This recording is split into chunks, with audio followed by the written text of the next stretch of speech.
Buonasera a tutti, benvenuti a questa nuova puntata del Cittadino Sovrano e diamo il benvenuto a Marco Ludovico. Ciao Marco. Ciao a tutti, ben ritrovati. Allora Marco, abbiamo deciso di continuare l'argomento che avevamo iniziato 2 puntate fa e quindi insomma di tornare ad approfondire questo argomento del giudizio, ma stavolta parleremo di mente. Ne abbiamo già accennato qualcosina l'altra volta, però ci eravamo focalizzati di più sull'aspetto del magnetismo e stavolta andiamo a vedere la mente, perché comunque il giudizio nasce da quella che io chiamo una mente corrotta. Corrotta nel senso che non è integra in se stessa, e questo prima di tutto perché la mente ha una dote trinitaria. E quindi io inizierei questa serata parlando appunto di questo aspetto della mente, perché il giudizio è un sistema di difesa che la mente ha per preservare se stessa non coerente. E quindi che è un po' un aspetto, sembra quasi una contraddizione, e in realtà invece è così. E quindi io parto appunto con questo aspetto della mente in forma trinitaria, ovvero la suddivisione nei 3 aspetti che conosciamo un po' tutti quanti, quindi la mente subconscia, la mente conscia e la mente superconscia. Eh, diciamo che la mente umana è tanto perfetta quanto fonte di contraddizione, come dicevamo poco fa, ed è per questo che è divenuta studio anche praticamente da sempre, da quando l'essere umano ha iniziato ad utilizzare l'intelletto. La parte più densa della nostra mente è il subconscio, quella più rarefatta è il superconscio, quindi già da qua noi capiamo che sono aspetti anche nella sostanza diversi, e quindi questi 3 corpi sono 3 corpi diversi della mente stessa. Qual è però il loro ruolo? Il loro ruolo è, per esempio, partiamo dal subconscio, quindi dalla parte più densa, sub che significa che sta sotto alla parte conscia, permette quella che è la nostra sopravvivenza su questo piano esistenziale. E è costituito da tutte le memorie che possono essere più o meno potenzianti, potenziante ovviamente nel momento in cui si ha accesso a queste memorie. Dalle credenze, è costituita dai condizionamenti, ma anche dall'istinto di sopravvivenza, oltre che dalle informazioni che appartengono a noi, ma che appartengono anche agli altri, ma che ci siamo attribuiti, cioè tutte quelle conoscenze che appartengono alle altre persone e che noi abbiamo fatto nostre per un qualche motivo. Qual è la caratteristica del subconscio? Beh, innanzitutto è suggestionabile, è ipnotizzabile, quindi quando voi agite in un stato alterato di coscienza in forma ipnotica, beh, sappiate che si va a agire sul subconscio. Ha la capacità di ragionamento di un bambino, cioè molto lineare. Non fa, come posso dire, grandi ragionamenti, come si suol dire. Inoltre il subconscio è la parte della mente plastica che quindi può essere modificata, e quindi è molto interessante questo aspetto, soprattutto perché è il subconscio che permette il giudizio. Perché? Perché ci si rifà a quelle memorie di cui è costituito, a quei condizionamenti di cui è costituito, di queste credenze, cioè di tutte quelle parti di cui il, il subconscio stesso appunto è costituito, di cui abbiamo detto poco fa. Tra l'altro il subconscio è anche quella parte della nostra mente che crea la malattia, ma anche sulla quale si agisce per guarire. Questo ce lo insegnano anche le tradizioni sciamaniche, come quella della filosofia Huna di Ho'oponopono, per esempio. E quindi è il subconscio, perché si crea qui la malattia? Proprio perché è costituito da queste memorie e da queste credenze e condizionamenti. Però se io ho la possibilità di creare la mia malattia, ho anche la possibilità di guarirla. Quindi, perché se io sono il creatore della mia realtà, in realtà, scusate sempre il gioco di parole, posso sia creare sia modificare qualcosa che mi appartiene. Dopo la mente subconscia vi è invece la parte conscia, che voi sapete, almeno insomma credo che la maggior parte di voi abbia conosciuto questo aspetto, che la parte conscia è solo il 5%, percentuale più, percentuale meno, però diciamo generalmente solo un 5% di quella che è l'azione della nostra mente. Ed è la parte che in ogni istante permette il discernimento delle azioni da svolgere, ma anche dei comportamenti da adottare.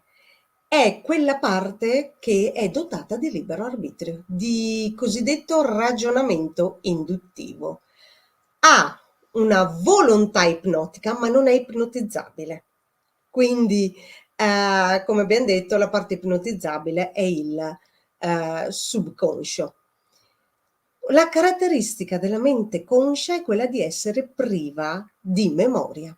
E quindi cosa fa?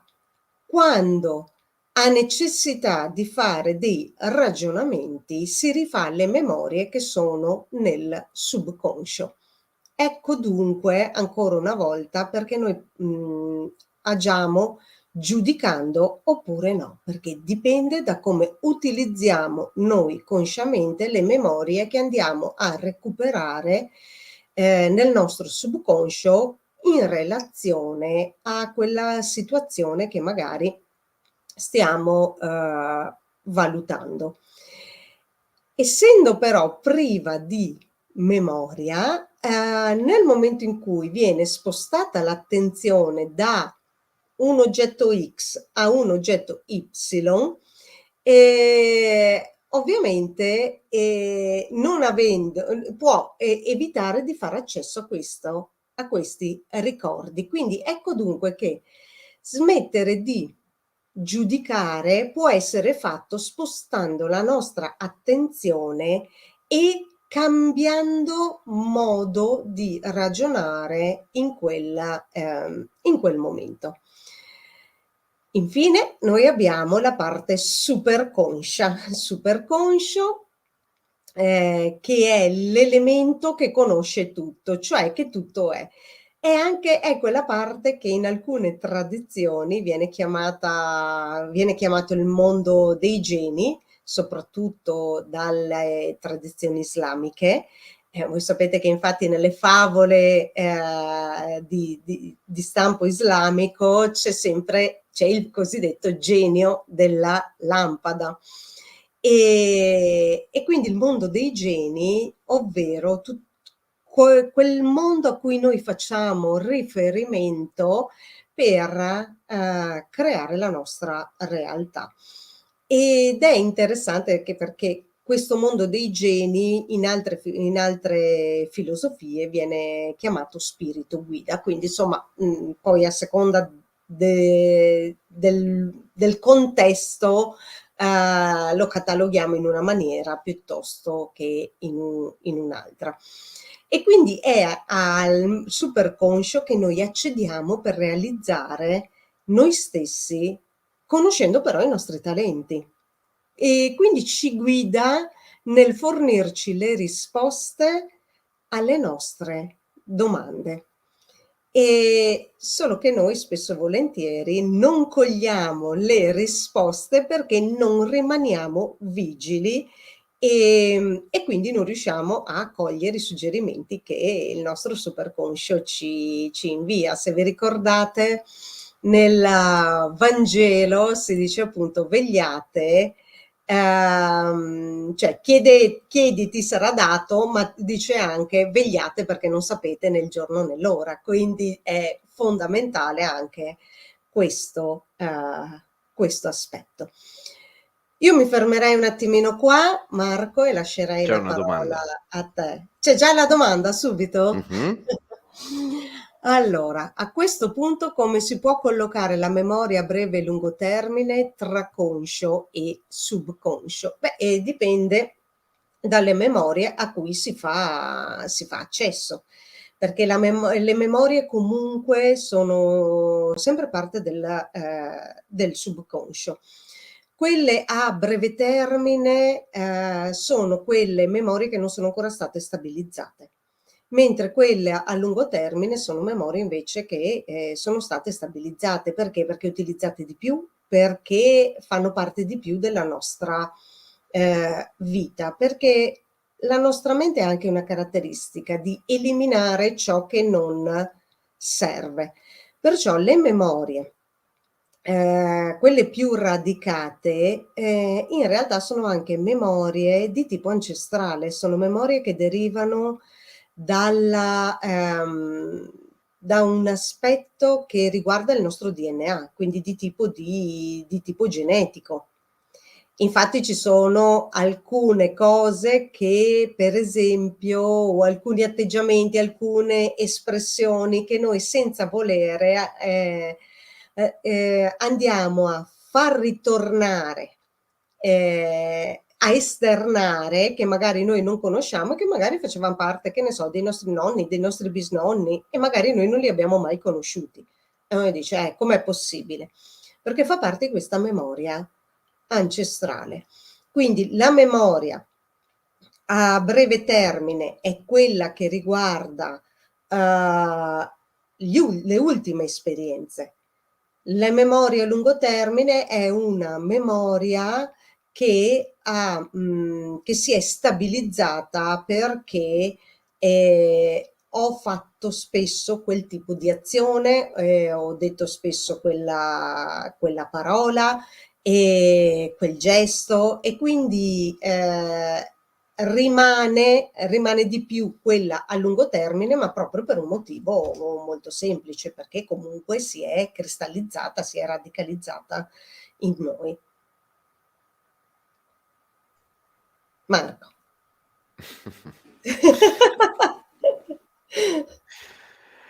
Ma allora io quando penso al giudizio la prima cosa che mi viene in mente è sempre quel famoso equilibrio, un po' come per il controllo, no, si dice spesso: "Chi controlla i controllori", e anche in questo caso diciamo, si tende a giudicare, c'è addirittura le società si sono date dei ruoli con alcune persone che sono preposte a fare proprio quello di mestiere, giudicare, ma chi giudica i giudicanti diventa un gran problema.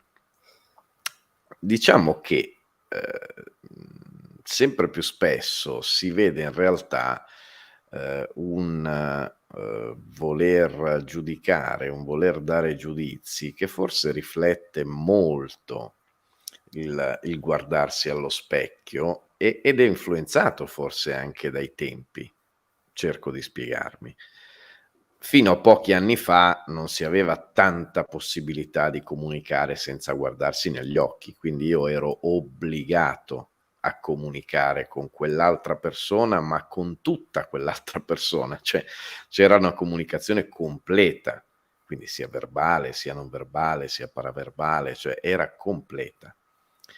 E negli ultimi anni ovviamente, sempre di più siamo stati abituati invece a confrontarci, a parlare con altre persone tramite social, tramite messaggistica E questo innesca una serie di meccanismi un po' strani, tale per cui, come abbiamo detto tante volte, viene sempre comodo quel famoso detto milanese: "Pensa ladder che tu c'ha ru" cioè i ladri pensano che tu ti rubano.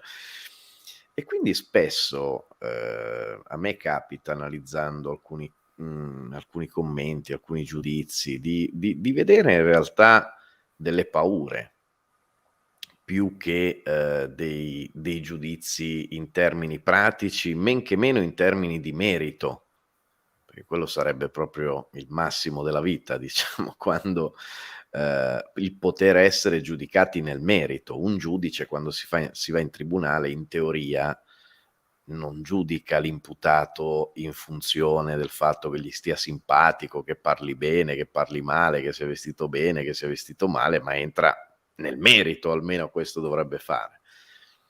E questa tendenza sta sempre mano a mano scemando e probabilmente anche e questo è anche dovuto al modo in cui ci rapportiamo fra noi, cioè quello che giudichiamo ormai sono anche, solo ed esclusivamente parole scritte. Abbiamo poi paradossalmente interloquiamo e inevitabilmente giudichiamo tantissime persone al giorno senza però comunicare con nessuno. Cioè il paradosso è che, ci si trova ad interagire con molte più persone, ma a comunicare sempre meno, perché alla fine la comunicazione vera e propria, persona a persona, è sempre più rara. E questo logicamente apre tanti portoni, tante porte, tante quelli che una volta si chiamavano scheletri nell'armadio, ma che sono molto personali in realtà, più che riferiti magari alla persona col quale realmente stiamo interagendo. Quindi tante volte si cerca di sfogare rabbia, frustrazione, ma che se andiamo bene a guardare non sono sullo schermo o non sono nell'altra persona, sono molto, molto, molto più dentro di noi. E forse qui torna utile appunto quel percorso, quel tripercorso appunto che hai appena descritto, perché se capiamo, come penso spesso accada a tutti, me compreso, penso chiunque, che la maggior parte di quello che giudichiamo in apparenza è all'esterno, ma in realtà al 99% delle volte si trova in uno dei 3 in una delle 3 stratificazioni, forse lo faremmo meno, lo faremmo meglio e se proprio dobbiamo, magari andiamo a guardarci anche un po' più internamente per cercare di dare appunto più giudizi nel merito di quello che sentiamo, senza invece pensare e giudicare senza accorgerne quello che abbiamo nella nostra mente. Infatti Marco m'ha colpito il discorso che dicevi poco fa che più che un giudizio sembra quasi un'esternazione di una paura individuale. Beh, in realtà il giudizio nasce proprio da quello. Il giudizio nasce proprio da delle paure perché siccome inconsciamente tu stai attaccando qualcosa in me, perlomeno vai a toccare qualcosa in me che come posso dire, che, mi colpisce. È come se tu tra virgolette, con le parole, col modo di fare, eccetera, andassi ad intaccare una cristallizzazione che io ho. Quindi cosa succede? Io, invece di comprendere questa mia cristallizzazione che è deleteria, quindi io per cristallizzazione in questo caso intendo proprio questa paura radicata, beh, è più semplice, come si dice, sputar sentenze piuttosto che andare ad approfondire il perché mi crea una reazione di quel genere. E quindi sentenziando, quindi giudicando quella persona, io in realtà sto difendendo me stessa dalla mia paura. Cioè tu quella paura non me la tocchi, perché se mi tocchi quella paura io devo sviluppare il coraggio di affrontarla. E sviluppare coraggio significa uscire da tutta una serie di schemi, che comunque ci mettono di fronte a noi stessi. Sono i famosi demoni che non vogliamo affrontare. Quel Balrog del Signore degli Anelli che Mithrandir, ovvero Gandalf, ovviamente affronta per poter diventare da grigio a bianco. E però lo deve affrontare, deve andare negli abissi e si deve scontrare con questo demone, tra l'altro enorme, di dimensioni enormi e molto forte. Soprattutto ha una caratteristica: è ancestrale. Quindi anche queste nostre paure che ci portano a sputar sentenze, in realtà sono ancestrali, sono molto radicate in noi, probabilmente fanno parte, di qualcosa che ci portiamo dietro anche per chi ci crede da vite precedenti. Ecco perché ancestrali. O addirittura, come dicevo poco fa, ci vengono tramandate, sono paure che vengono tramandate tramite il DNA e quindi tramite memoria cellulare. A questo proposito, Marco, io avevo visto una domanda dove chiedeva proprio della memoria cellulare, visto che l'ho nominata, eccolo qua, sì. La nostra Sem- regia è sempre impeccabile. Esatto. Veloce. Efficiente. Efficiente. Senza la D. Assolutamente, senza la D, senza Ecco. la D, senza la Z, adesso ormai tante Sì, tanto adesso va di moda eliminare le lettere. Il superconscio si può anche definire memoria cellulare, che spesso Carpe Oro associa nell'esprimere il concetto di reincarnazione, quindi andando ancora più indietro rispetto ai nostri avi. Ah, ecco sì, allora credo di aver risposto con quello che ho appena detto. Secondo me sì, perché la memoria cellulare è ovviamente se si parla di memoria ancestrale, perché anche qua può essere una memoria a breve termine, quella cellulare, perché noi possiamo ricodificare le nostre cellule, quindi anche il nostro DNA, in qualsiasi momento, con delle tecniche, con delle diciamo situazioni particolari che possono essere parole, musica, vibrazioni particolari, quindi non necessariamente per un intervento esterno, anche quello, però non necessariamente in quella maniera lì. Quindi sì, mi Anche aveva perché colpito. sul DNA si sa molto poco poi in realtà, perché è stato ben capito e ben codificato tutto quello che può dare un aspetto esteriore. Cioè sappiamo il pezzettino degli occhi, dei capelli, del naso, ma poi c'è tutta un'ampissima parte che giustamente non riuscendo a capire è stata soprannominata DNA spazzatura, perché quindi se non la Ma che capisco la vuol dire che non stanno serve. Esatto, che però la Ma che stanno reintegrando perché finalmente si esatto, sono accorti, esatto.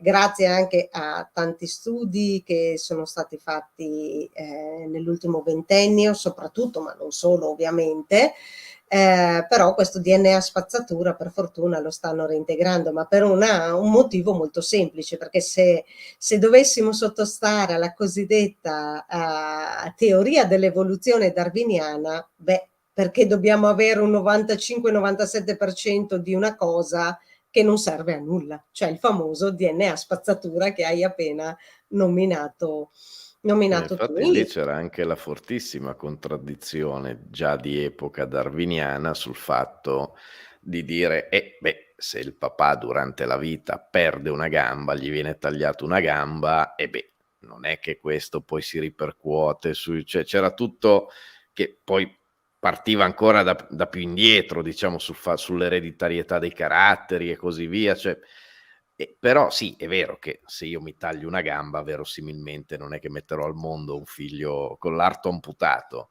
però non sappiamo alla fine, questo trauma o questa diversità che si viene a innescare, che cosa può andare a modificare anche nella mente invece magari dell'eventuale figlio o discendenza che io posso avere. Questo non lo sappiamo, no? Magari assolutamente nel nulla più assoluto, come magari in maniera molto profonda, ma non essendo visibile, logicamente è un pochino più complicato.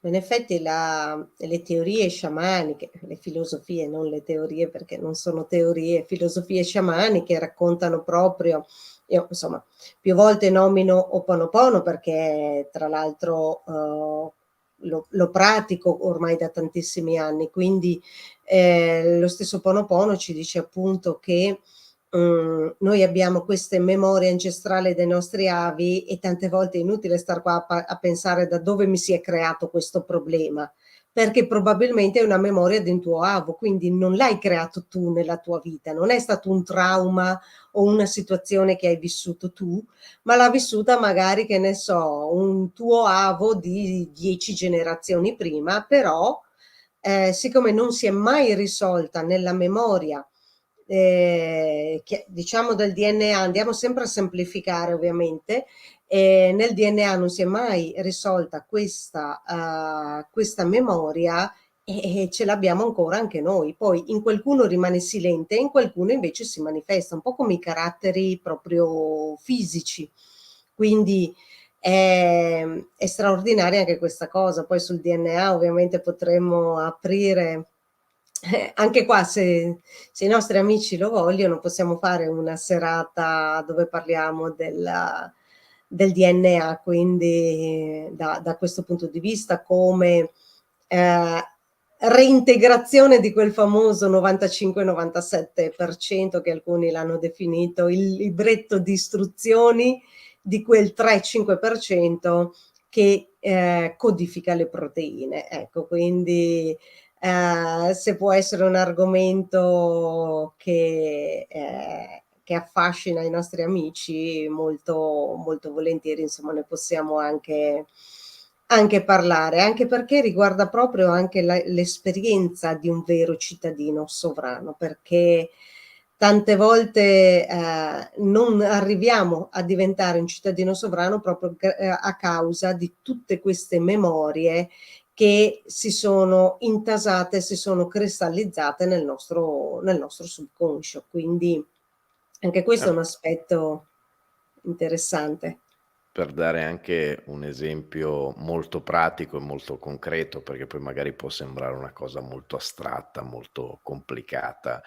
Mi sembra tra l'altro che ne parlai proprio con, il dottor Tancredi Militano, su cui poi sul canale di Serena c'erano stati delle interviste a questo caro amico che è veramente fenomenale, e proprio sul discorso delle paure, per esempio, si andava ad analizzare questo aspetto, e cioè, magari capita una persona che anche di fronte a uno psicologo dice: "Io ho la fobia dell'acqua o del mare", dice: "Ma tu hai mai rischiato di affogare?" "No, guardi, io non sono neanche mai andato al mare, cioè io ho fatto tutta la mia vita le vacanze in alta montagna." Quindi non c'è una spiegazione logica apparente, perché dice: "Questo non ha mai visto il mare, cioè la cosa più simile che ha visto un mare è una vasca da bagno, quindi non può essere." E poi magari andando a scavare, o magari anche tramite l'ipnosi, si va a vedere che questo c'ha fatto un sogno su questa cosa qui, e questo sogno ha lasciato quella "cicatrice" tra virgolette nella mente. Dice: "Ma non era una cosa reale, com'è possibile?" Sì, bisogna vedere come l'hai interpretata il tuo cervello, cioè come quell'adrenalina, comunque quella dose di emozioni reali che tu hai provato, seppur dormendo e seppur in una situazione apparentemente fittizia che non stava avvenendo, cosa hanno lasciato? Perché se quell'evento nel mio cervello ha scatenato una paura che mai avevo provato prima, neanche quando ho rischiato di essere investito, per dire, eh beh, ma è tutta quell'adrenalina che m'è stata pompata, un segno lo lascia, cioè, e per autodifesa il cervello tende ad avere memoria, soprattutto di quello. La paura è fatta di per sé per tutelarci. Se ben adoperata. Sempre in una situazione di sopravvivenza, però Esatto. Quindi non quando non serve, la certo. preda si ricorda e quindi quella scarica di paura che gli arriva o quando il bimbo tocca una cosa che scotta, cosa fa? Si spaventa perché sente dolore e quella roba gli rimane nella testa. E quindi lì il confine tra è reale e non è reale è molto sottile Però la e mente non noi lo distingue. Per la esatto, mente non c'è distinzione tra reale, esatto, virtuale e sogno. E tra l'altro esatto, neanche fa distinzione tra i vari sogni, no? Perché c'è la parte esatto. di sonno profondo, i sogni lucidi, eccetera. Quindi Quante volte la me- parliamo o ci svegliamo sudati o ci svegliamo agitati o con i muscoli tutti doloranti perché ci siamo e quelle sono sensazioni reali, il corpo le ha provate per davvero, sono reazioni chimiche che il corpo ha provato. Ma lo E stesso anche questo guardando un film molto coinvolgente, quando ti coinvolge proprio a esatto, livello, psicoemotivo, perché magari a livello psicologico, perché ti richiama alla mente alcune situazioni che hai vissuto o comunque insomma hai avuto modo di portare nella tua vita anche indirettamente. Emotivo perché magari c'è la tensione, ci sono, situazioni poi non solo in senso negativo, ovviamente anche in senso positivo, però anche un film stesso ti può provocare, perché la mente non distingue tra reale e indotto, diciamo così. crea E quella che quindi noi chiamiamo percezione. Cioè esatto. percepiamo una cosa, il nostro cervello percepisce appunto l'adrenalina piuttosto che la sudorazione, la paura, è quello che poi conta, è quello che poi conta. Quante volte ci ritroviamo appunto come dicevamo prima, nel giudizio a dire: "Ma io pensavo che tu dicendo quella cosa volessi dire che pensavi che" e dici: "No, io, cioè io volevo esattamente dire quello che ho detto". Ma io avevo percepito differentemente, perché tu l'hai detto così, o perché tu hai usato questa parola. Ma t'è scattata a te quella roba lì, io non solitamente se Ma voglio è dirlo quello se tu se ti ricordi Marco, è un po' anche quello che abbiamo detto quando, insomma, ogni tanto, abbiamo letto alcuni commenti sotto magari ai video che magari noi intendevamo dire una cosa in maniera molto, obiettiva, senza ovviamente puntare il dito su nessuno, senza voler però l'altra persona la percepisce come un attacco personale e manco la conosciamo sta persona, ma magari non si fa neanche vedere con nome e cognome, ma con un nickname, quindi proprio non sappiamo chi sia.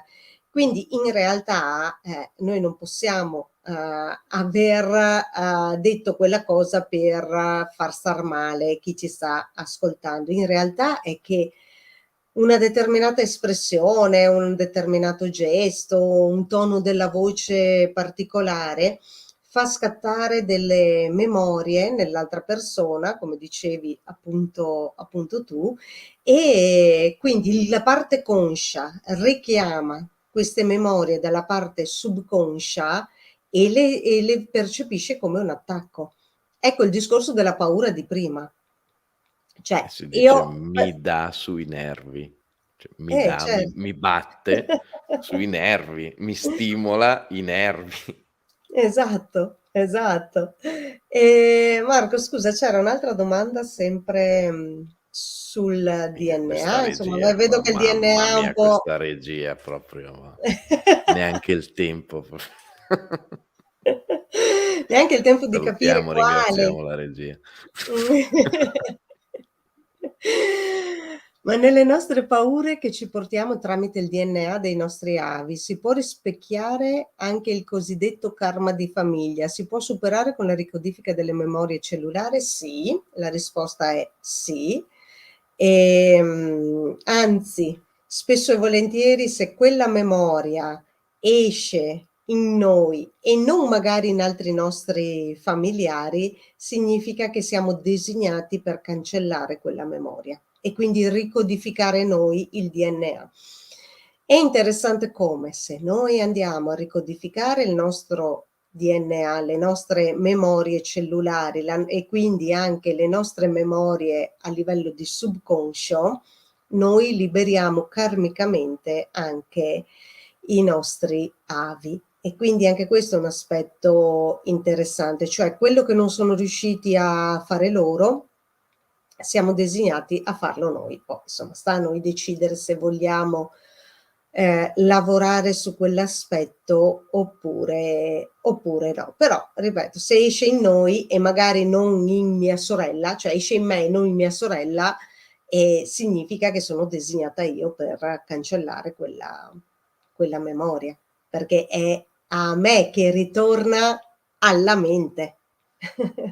Quindi è interessante anche questo aspetto. Comunque la ricodifica cellulare va a modificare le nostre memorie, quindi modifica il nostro subconscio e modifica quindi anche il nostro passato. E uno dice: no, ma quel gesto è stato fatto, quella cosa è stata detta, quell'azione, quella situazione l'ho vissuta. Sì, ma cambia, utilizzando la tua parola Marco, la percezione del passato e quindi non c'è più ciò che ci procura paura per quella situazione. Sì, sì. Tante volte infatti abbiamo anche sottolineato momento, domanda. Ma è vero, una domanda molto diffusa rispetto a cosa significa. È vero, appunto, ma è vero, è vero. Sì, si usa Allora, molto più spesso la domanda istintiva: "Ma davvero? Ma è vero?" Piuttosto che "cosa significa?" E sono 2 approcci completamente diversi, involontari, istintivi, magari anche bonari, ma sono appunto 2 approcci molto, molto diversi. È vero, è quasi una richiesta di capire in quale parte si trovi con la vicenda, se appunto in quella del sogno, in quella della cosa significa è una cosa molto diversa, vuol dire appunto entrare nel merito. Al se è vero oppure no, uno ti dice: "Sì, è vero", "No, non è vero", ma alla ma fin della ecco, ma è fiera vero, rispecchia per esempio il giudizio, mentre il cosa significa, rispecchia la volontà di conoscenza. Perché "ma è vero" significa già utilizzando un tipo di espressione del genere, significa che tu stai mettendo in dubbio. Quindi significa che stai giudicando quello che l'altra persona sta dicendo. E tanti dicono: ma ce l'ho nel mio modo di dire". Certo, ma il modo di dire può essere modificato. Se a te viene spontaneo dire questo, è perché ti sta toccando inconsciamente qualcosa che appartiene alle tue memorie. che poi sembra una cosa negativa, ma è abbastanza normale, è abbastanza istintivo, cioè penso dipenda anche molto da quanto siamo abituati a voler o essere elastici. Per inciso, se, a un ragazzo magari di tutto il mondo, il genitore gli dice: "Vado in macchina a fare la spesa", verosimilmente nella testa di quel ragazzo apparirà il genitore che sale su una macchina sul lato sinistro e si metterà a guidare sul lato destro della strada. Non gli verrebbe mai in mente il papà che si mette a guidare sulla corsia di sinistra e seduto a destra, perché non c'è quella roba lì. Cioè non è un voler un voler pensar male, è che non ce l'ho quell'altra parte. E quindi do per scontato che chiunque mi dica: "Salgo in macchina", salirà dalla parte sinistra e si metterà a guidare a destra. Il fatto che io conosca, per esempio, che il fatto che gli inglesi guidino totalmente al contrario, quindi col volante posizionato a destra e viaggiando sulla corsia sinistra mi permette quantomeno di avere il dubbio, ma quel dubbio io ce lo posso avere se appunto non do per scontato che l'altro ragioni necessariamente come me. E se io penso che si possa ragionare solo in quel modo, che esista solo quella modalità di ragionamento, di giudizio, tale per cui per esempio non posso scegliere il grigio, e se io sono sempre stato abituato che esista il bianco e il nero, anche in tutto non solo nei miei giudizi, ma anche in tutto quello che sentirò da parte delle altre persone, e sarò portato a pensare che se percepisco una sfumatura più simile al nero, quella persona stia dicendo nero. E se la percepisco più vicina al bianco, allora sta dicendo bianco, ma magari sta dicendo semplicemente grigio. Quindi né una né l'altra, ma Ma ce in la devo effetti, avere. Marco, è anche l'aspetto o con noi o contro di noi. Ma io posso essere E chi l'ha neutrale. detto? Cioè, Esatto. Cioè, io non posso essere neutrale, stare con entrambi e non stare con nessuno.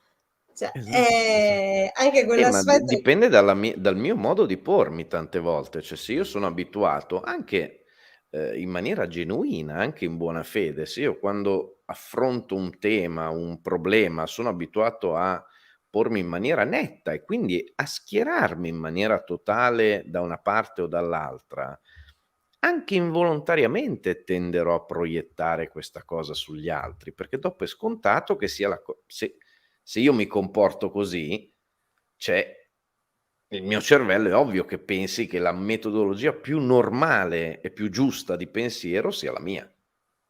Quello che è più lontana dalla mia è di solito messa in dubbio, cioè o ritenuta sbagliata. E quindi si crea un loop, per quello che è molto importante Ma conoscere sempre tante opinioni, tanti fatti, leggere tanto, ascoltare anche cose che non interessano, sul quale apparentemente si hanno idee diverse, non per volersi far del male, ma perché aiuta ad ampliare, cioè aiuta a ampliare gli orizzonti. aiuta ad uscire da un paradigma dogmatico dove Esatto. ci sono io, punto e basta. No, in realtà io spesso sento dire questa cosa, è così, punto e basta. Ma com'è così? Confrontati. No, perché non ti devi confrontare? Se tu sai di aver la verità assoluta, perché non ti vuoi confrontare? Ehm, è un poi per carità non è che uno si deve confrontare, ma è un no dettato dalla paura del confronto. Io parlo in quel senso, okay, poi giustamente ognuno sceglierà se vuole oppure no. Però il no, è così, punto e basta, è così, punto e basta, significa semplicemente non se ne parla, non voglio sapere niente di diverso perché va a togliere, a sradicare tutte quelle che sono le mie convinzioni. Beh, se ci pensiamo è quello è la frase che più spesso i genitori dicono ai bambini quando fanno i capricci, che sono per carità fastidiosissimi i bambini quando fanno i capricci, ma quando il genitore la vuole tagliare corta, che non c'ha voglia di star lì a spiegare, cosa fa? Prende la via breve, dice: "Così, punto. Si fa e se no te le do." Cioè, se no ti metto in punizione, se no ti Ma che metto in poi castigo. è questo che crea nel bambino, che diventerà poi adulto, l'aspetto del: "È così, punto e basta", anche in lui adulto. Perché? Perché da bambino ha sentito dire così. Quindi è vero ciò che dico io, siccome prima era falso quello che dicevo io perché ero bambino, ma adesso che sono adulto, ciò che dico è vero. Ed è solo quello che dico io. Perché? Perché il bambino è stato privato di un'esperienza personale. Il bambino fa domande perché? Perché vuole capire, vuole, sperimentare. Ma nel momento in cui è così, punto e basta, il bambino viene privato di questa esperienza e privandolo dell'esperienza, da adulto non vorrà più fare l'altra esperienza. Perché si Sì. radica un: "È così, punto e basta". Ed è così, punto e basta, perché la mia esperienza è l'unica cosa che esiste. Eh sì. E nell'ambito della limitazione, cioè, sfruttando quell'esempio che ho fatto prima per i sogni di affogare, di non affogare. Cioè, pensiamo a una persona che l'unica volta che ha visto in vita sua un mare, o che è andata al mare, o che l'unica volta che ha provato a nuotare in vita sua effettivamente ha rischiato di annegare, poi basta, non ha mai più visto il mare o non ha mai più avuto nessun'altra esperienza. E quella persona sarà portata, anche con tutta la benevolenza del caso, anche verso il prossimo, a chiunque gli dica: "Vado al mare, vado a farmi una nuotata", ad appenderglisi addosso pur di salvarlo nella sua mente, perché non si deve avvicinare all'acqua. E non lo fa in malafede. Cioè, paradossalmente, quello che può sembrare un atteggiamento negativo, nella testa di quella persona che riporta quella singola ed unica esperienza, magari brutta, magari traumatica, sta cercando di farci del bene, sta cercando di aiutarci. Ma dipende sempre da quanto è limitata quel tipo di esperienza, quel tipo di visione. Pensiamo, nello stesso identico caso, quella che può essere invece la visione di un bagnino, che sicuramente ha visto annegare molta più gente di quella persona lì che ha rischiato di annegare, e magari ha visto anche che c'è rimasta un sacco di gente. Ma non gli verrebbe mai in mente di dire a qualsiasi bagnante si avvicini al bagnasciuga: "Fermati che se no muori". Quindi, ritorniamo nello stesso paradosso dell'assurdo che abbiam fatto all'inizio. Una persona che, seguendo lo stesso metro, dovrebbe essere non spaventata, ma terrorizzata. Perché se per uno che per una mezza volta ha rischiato di annegare, e tra l'altro non è neanche annegato, quello ne avrà visti annegare magari centinaia, dovrebbe avere non il terrore, dovrebbe proprio avere il panico dell'acqua, ma non ce l'ha, perché a fianco ha magari 100 persone in 40 anni e ne ha viste frotte di milioni che son tornate indietro, e magari anche felici, sorridenti, soddisfatte, e quindi non ce l'ha quel pregiudizio lì, perché ha visto tutto. Ha un'esperienza talmente vasta che è in grado sì di dirmi: "Occhio, stai attento, magari non andare in quel punto lì, occhio se fai questa cosa qui". Ma dopodiché non si porrà un timore preconcetto, a prioristico, tale da recintare il bagnasciuga. E l'altro invece, poverino, non lo fa per cattiveria, cioè è così. Nella sua testa ti sta salvando la vita, poverino, cioè. Sì, è la sua esperienza, è l'unica sono gli unici, codici di memoria che ha, e che per ognuno di noi in realtà è così. Cioè, ognuno di noi ha dei codici che sono limitanti e altri codici invece che spingono ad un'esperienza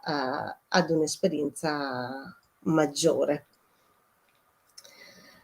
Allora, c'era sempre una domanda, aspetta, Allora, esatto. è più veloce la regia della conduttrice qui, allora non c'è più religione.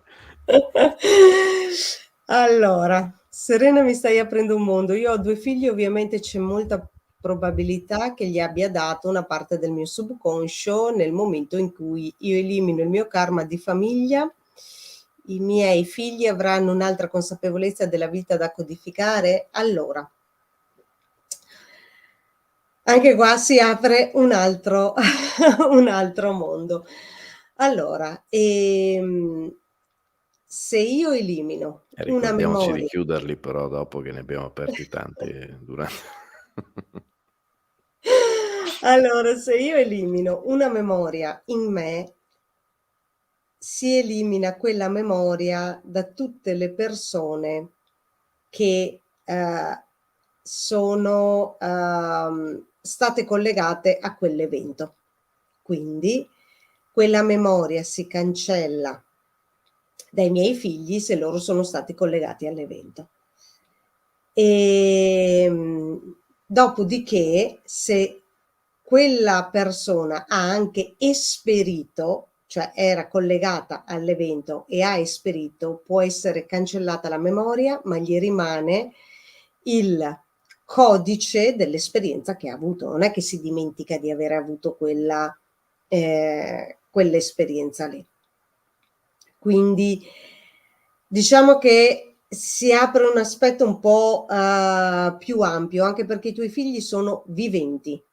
Quindi ovviamente, essendo viventi, hanno delle caratteristiche che possono portare a, come posso dire, a potenziare o a depotenziare quel tipo di memoria, perché comunque nei nostri avi c'è la cancellazione karmica di quell'esperienza, ma non ci sono più, perlomeno non ci sono più su questa esistenza, mentre i figli ci sono ancora.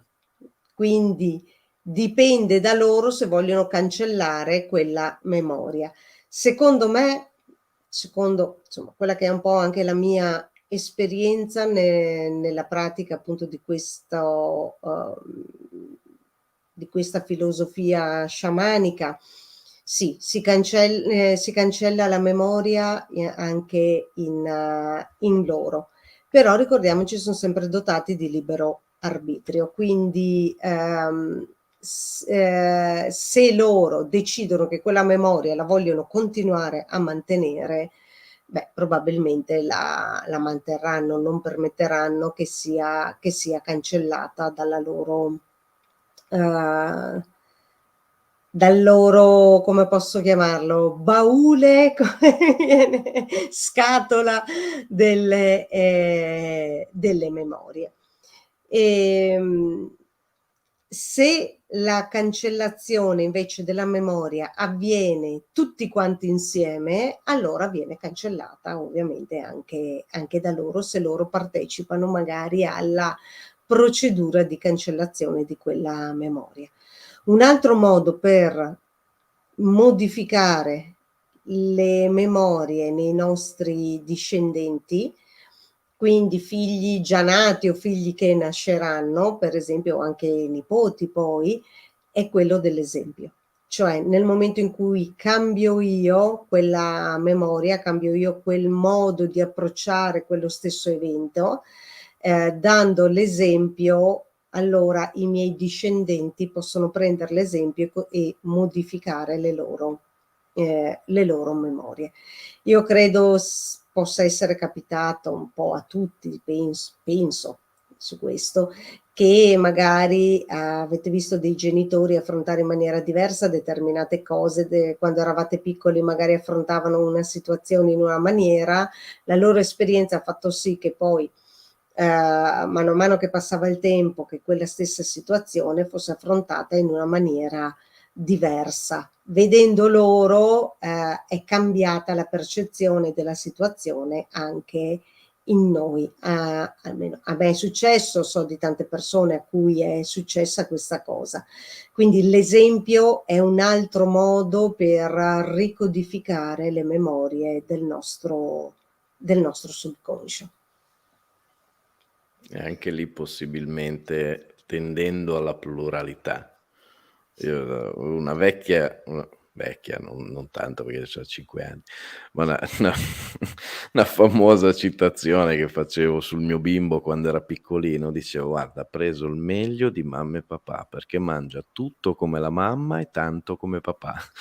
E quindi anche lì tante volte si tende a idealizzare uno dei 2 genitori e magari a demonizzare l'altro, perché poi tendenzialmente, come si suol dire, gli opposti si attraggono e quindi non sempre i genitori sono così simili fra loro, anzi tante volte si rischia anche di vedere, 2 lati che sembrano apparentemente opposti, contraddittori, in conflitto e quindi tante volte, si può anche da figli, in questo caso, correre il rischio di di schierarsi o di idealizzare uno e demonizzare l'altro. E in realtà proprio tramite quell'esempio di cui parlava Serena, la cosa più bella sarebbe poter prendere il meglio di ognuno, perché poi nessuno è tutto male, nessuno è tutto bene, cioè, ognuno ha le sue pecche, ognuno ha almeno una cosa buona nella vita, ce l'ha. Quindi da figli invece, in questo caso, più che da genitori, sarebbe bello riuscire a cogliere, un po' come in un campo, a cogliere tutta la parte di frutto, tutta la parte buona da un lato, ma anche dall'altro, perché ce n'è sempre, almeno un pochino, per quanta erba randagia ci possa essere, almeno un pochino ce ne deve essere anche dall'altra parte. Serena, Allora, non ti sembrerà vero, ma abbiamo quasi finito il tempo, eh? infatti stavo dicendo, Marco, siamo in chiusura, quindi stavo proprio dicendo questa frase. Siamo in chiusura anche stasera, insomma, abbiamo trascorso questa oretta insieme con i nostri amici che ci hanno dato ancora una volta un sacco di spunti di riflessione. Quindi Marco ti chiedo, dai, qualcosa in chiusura.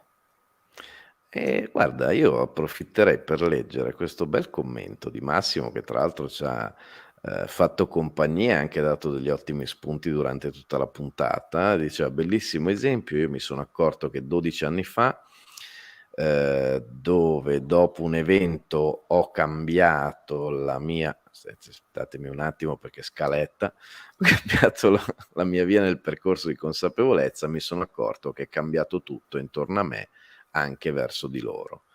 Anche perché probabilmente è cambiata quella cosa che abbiamo citato, la percezione. Cioè, tante volte è vero che cambia quello che ci circonda in funzione di come ci comportiamo noi, ma è anche molto vero che in funzione della consapevolezza e di quanta consapevolezza abbiamo noi, riusciamo a vedere le cose in modo diverso. Pensiamo all'esempio della guida fatto prima. Se io non so che in Inghilterra si guida a sinistra, sulla corsia di sinistra e seduti a destra, io vedo un mondo di matti. Cioè, attorno a me vedrò un mondo di pazzi scatenati, dico, ma qui sono andati tutti fuori di melone, cioè viaggiano tutti al contrario. E quindi da un lato è molto vero che cambiare il proprio atteggiamento, cambiare se stessi aiuta molto a cambiare anche l'ambiente circostante, ma molto dipende anche dalla propria consapevolezza. Magari gli altri erano già belli così, semplicemente non riuscivo a vederli belli io e mi sembravano dei matti. E quindi ci sono tutte e due le cose, ci sono entrambe le cose e contano in maniera penso uguale fra loro. Sì, dovremmo prendere esempio dagli atomi, elettroni e protoni si attraggono ma stanno a debita distanza. Vero, però ricordiamoci che questo accade solo grazie al fatto che ci sono anche i neutroni, altrimenti non sarebbero a debita distanza. Bisogna eleggere qualcuno che abbia sempre, in ogni famiglia bisogna nominare il neutrone anche, bisogna Ma stabilire in per realtà decreto che in ogni casa ci vuole un neutrone. Bisogna mettere marito, moglie e neutrone.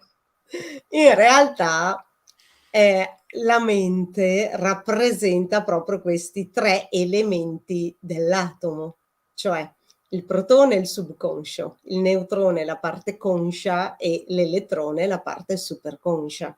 Quindi c'è un aspetto anche di similitudine anche in questo senso. A questo punto direi, prima che venga in mente qualche rima strana da affibbiarci tra protone, neutrone, elettrone, direi di di chiudere salvare il salvabile. perché Massimo Anche ci perché fa dice rima solo con me, tra l'altro, cioè tra i due, farebbe rima solo con me, quindi Esatto, Massimo. Massimo diceva prima anche della chiusura, che brutta parola. In realtà no, cioè, ovviamente no, per me, non in generale, perché i cicli vanno chiusi e ogni puntata per noi è un ciclo e quindi c'è l'apertura e c'è la chiusura. Se non chiudete i cicli, allora il karma si ripeterà continuamente. Quindi meglio che la chiusura ci sia perché ci dà la possibilità di aprire qualcosa di nuovo. Del Ecco, resto si detto dice da questo, sempre che chiusa una porta si apre un portone, quindi esatto. Però bisogna chiuderla la porta, se no il sì, portone non si apre. è una condizione essenziale,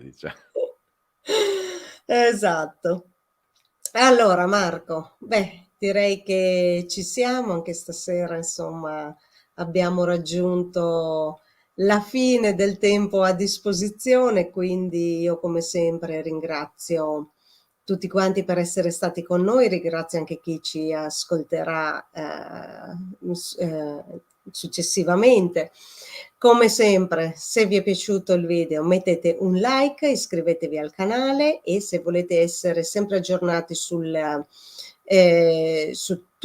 palinsesto di MRTV, cliccate sulla campanella che vi arrivano così gli avvisi.